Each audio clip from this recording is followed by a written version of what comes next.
এখানে উপস্থিত আমাদের স্টেট প্রেসিডেন্ট জিতুলদা, আমাদের মনোনীত প্রার্থী রাধেশ্যাম বিশ্বাস। প্রথম কথা হলো, সংক্ষেপে বলে দিই যে আমি 2021-এ কংগ্রেস ছাড়লাম, তৃণমূলে গেলাম। সবাই বললো রানাদেবের মেয়েটা কি করলো, কিন্তু এখন আপনারা বুঝে নিন যে কংগ্রেসের অবস্থাটা কি। পত্রিকা খুললেই সব কংগ্রেসীরা এখন বিজেপিতে চলে যাচ্ছে। তাই বলে আমি তখন 21-এ চিন্তা করলাম যে বিজেপি তো আমি মরলেও করতে পারবো না। কার হাত ধরে আমি যে আদর্শটা আমার বাবা আমাকে শিখিয়ে দিয়েছে, ধর্মনিরপেক্ষতা হোক, হ্যাঁ, গণতান্ত্রিক যে ভ্যালিউসগুলো আছে, তখন আমি চিন্তা করে দেখলাম মমতাদির হাত ধরলে আমি আসামে একটা বিজেপির বিকল্প পার্টি তৈরি করতে পারি। যে ডিসিশনটা আমি 2021-এ নিয়েছি, এখন 24-এ আপনারা বুঝেন যে কি অবস্থা হয়েছে কংগ্রেস। যাই হোক, আমি আপনাদের বলছি, আমরা সোনাইয়ে মিটিং করেছি, লক্ষ্মীপুরে করেছি, উদারবনে, সবখানে করেছি। দাদা তো আমার থেকে বেশি মিটিং করেছে। সব জায়গায় কংগ্রেসের চ্যাপ্টার ক্লোজ।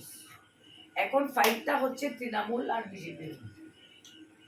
এখন প্রশ্নটা হলো, যেটা আমরা একটু আগে আলোচনা করছিলাম, আমাদের নতুন দল, আমাদের সংগঠনের মধ্যে অনেক নতুন মানুষ এসছে যাদের অভিজ্ঞতা নেই, কিন্তু আপনারা যারা যেরকম গ্রামের মানুষরা আছে, আপনাদেরকে আমাদের হয়ে একটু পরিশ্রম করতে হবে। আর আমি একটা কথা বলি যে আমরা কিন্তু, আপনারা হয়তো পত্রিকা দেখেছেন, আগে আমরা করিমগঞ্জে খুব দৌড়াচ্ছিলাম যে করিমগঞ্জে আমরা ক্যান্ডিডেট, কিন্তু আমি যখন শিলচরে কংগ্রেসের ক্যান্ডিডেটের নাম শুনলাম, আমি বলছি এটা ম্যাচ ফিক্সিং হয়ে গেছে কংগ্রেস আর বিজেপি। ওই আমি মমতাদিকে বলে, রিপুনদাকে বলে, রাধেশ্যাম বিশ্বাসকে আমরা তৈরি করেছি। ভালো মানুষ, 5 বছর এমপি ছিলেন, অভিজ্ঞতা আছে। পরিমলদা 8 বছরের মন্ত্রী, কিন্তু ধলাইয়ের বাইরে কোনোদিন পা রাখেন, উনিও ধলাইয়ের মন্ত্রী। আচ্ছা, কংগ্রেসের ক্যান্ডিডেটকে আমি কমিশনারের একটা টিকিট দিয়েছিলাম, উনি 4 নম্বরে গেছিলেন। সো প্রতিদ্বন্দ্বিতা হবে বিজেপি আর তৃণমূলের মধ্যে। আর আমি মনে করি যে বিজেপিকে ভোট দেওয়া মানে বরাককে শেষ করে দেওয়া। হ্যাঁ, আমাদের ছেলেমেয়েরা কোনো চাকরি পায় না। আপনারা ডিসি অফিসে যান, যেখানে ইচ্ছা যান, আমাদের ছেলেমেয়েরা চাকরি পায় না, নাম্বার 1। নাম্বার 2, প্রথম এনআরসি নিয়ে মানুষকে বোকা বানালো, তারপরে নিয়ে মানুষকে বোকা বানালো, এখন ডিভোটারের নতুন নাটক। প্রত্যেকটা ব্যাপারে আমরা দেখতে পাচ্ছি যে সরকার কাগজ চাইছে। তো ওদের এইগুলা ভাউতা বাদ দিয়ে দিন। আসামে যদি বিজেপির সঙ্গে টক্কর দিতে হয়, আমি মনে করি তৃণমূল কংগ্রেস বিকল্প। এবং আমাদের নেত্রী মমতা বন্দ্যোপাধ্যায় রোজ মোদি আর শাহর সঙ্গে টক্কর দিচ্ছে বাংলায়, দেখেছেন তো? আর মোদি আর অমিত শাহ একদম মমতা বন্দ্যোপাধ্যায়কে টার্গেট করে ফেলেছে।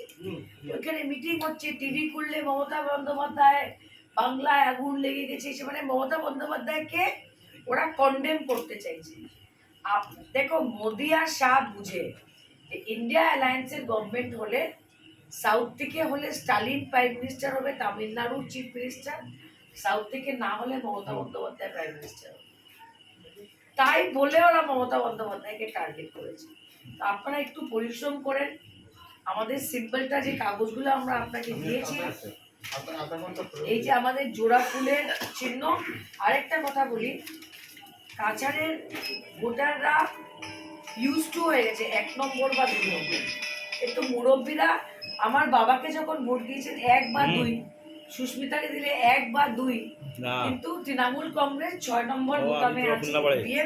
তাই আপনারা 1, 2 থেকে এসে 6-এ জোড়াপুরে ভোট দিয়ে রাধেশ্যাম তাকে জিতবে।